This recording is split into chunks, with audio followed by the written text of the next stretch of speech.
Hi, I'm Harchaoui a PhD student at the Faculty of Science of the University of Abdelmalek Tetouan, under the supervision of Monsieur hibaoui Abdelaziz and Monsieur Bendahmane Ahmed.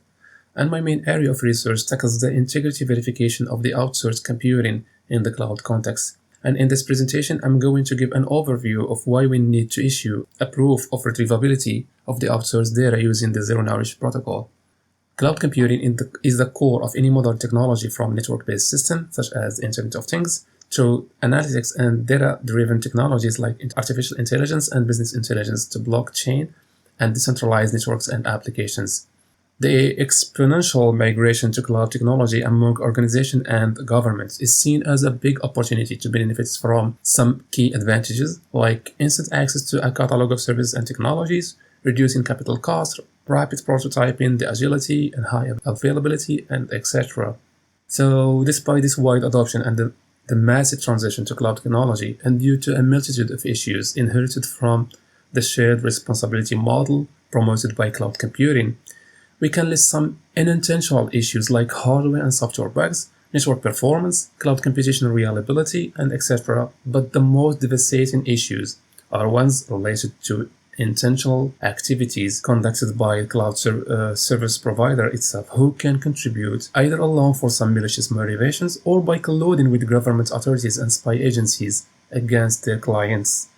Their integrity and confidentiality is still the major concern for adopters when outsourcing their data to cloud service provider. And before going too far, let me introduce some useful terminology and the contributed entities during a typical interaction with the cloud model. The data owner expresses any organization, government, or individual clients. A CSP stands for Cloud Service Provider. The TPE, which stands for a third-party authenticator, he could be the data owner in case of a private auditing. And there is two major phases that we can determine. The pre-processing phase, where the data owner pre-processes the data to generate some metadata before outsourcing it to the CSP. And the verification phase, where the auditor challenges the CSP in order to verify if he holds the correct data. So now, considering a network with zero trusted party, including the CSP, who may have malicious motivations and without compliance with the security standards, the integrity and the privacy of our data, in addition to the retrievability, can't be guaranteed, which means that the prover CSP could receive a challenge request from the data owner and pass the audit without holding the data.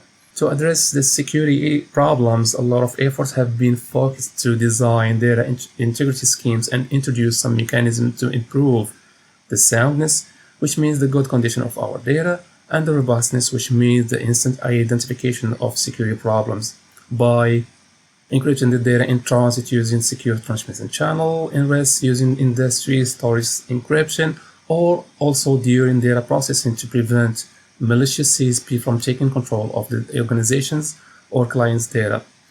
But unfortunately, many of them fail to stop the fraudulent behavior of any involved party, which exposes our data to risk. So we need to rethink our verification schemes and protocols in the cloud model and replace the trusted party with verifiable computation. Bitcoin, Ethereum, and many other blockchain networks have proven the utility and the effectiveness of zero-knowledge protocol. In the context of the cryptocurrency, the blockchain network allows a payer to prove the validity of payment without disclosing the payment details. And those public ledger process sophisticated smart contract applications and transact crypto assets worth tens of billions of dollars. So using zero-knowledge proof in our cloud context could allow a CSPP to issue a proof of possession and a proof of retrievability of the data without disclosing any additional details.